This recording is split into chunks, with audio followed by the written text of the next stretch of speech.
Time now for news from the left. And first up, the National Hockey League has learned a very valuable lesson. After caving to the Pride Mafia's every demand, the NHL announced it officially canceled Pride jersey nights for the next season. They have awakened. Which means teams will no longer be required to wear these rainbow jerseys for pre-game warm-ups anymore. Here was the reasoning behind the decision from the league's commissioner.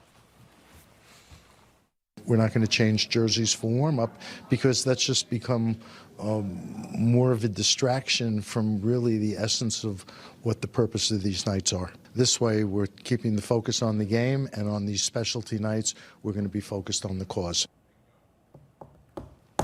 It should be a model for all of society and every company and corporation that has to play this ridiculous game every year. It's all just a joke.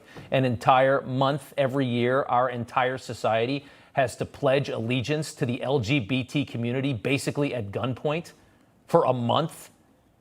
Everybody thinks this is ridiculous. Everyone does. Nobody says anything because of fear of being labeled intolerant, which ironically is exactly what the Rainbow Mafia is. They're intolerant of everyone except themselves, apparently, and anybody that kisses their butt. Everyone else, they hate.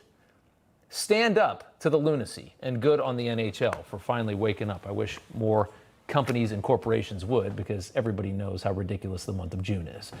Next up, an Indiana chapter of the parental rights group Moms for Liberty has been forced to apologize after the media claimed that the group was idolizing Adolf Hitler by putting a quote from him on the front page of the newsletter. The left media went on a frenzy, conveniently leaving out the part that the group used the quote, "He alone who owns the youth gains the future," was basically a warning about government overreach. They put it on the front of their newsletter to show what's happening in this country, how they're using education, how they're indoctrinating kids, how they want to own the mind of your children so that they can control them and control their vote and get perpetual power. That's why it was on the front. They were forced to apologize for no reason, the media looking for any reason they can to vilify these groups. Pretty low.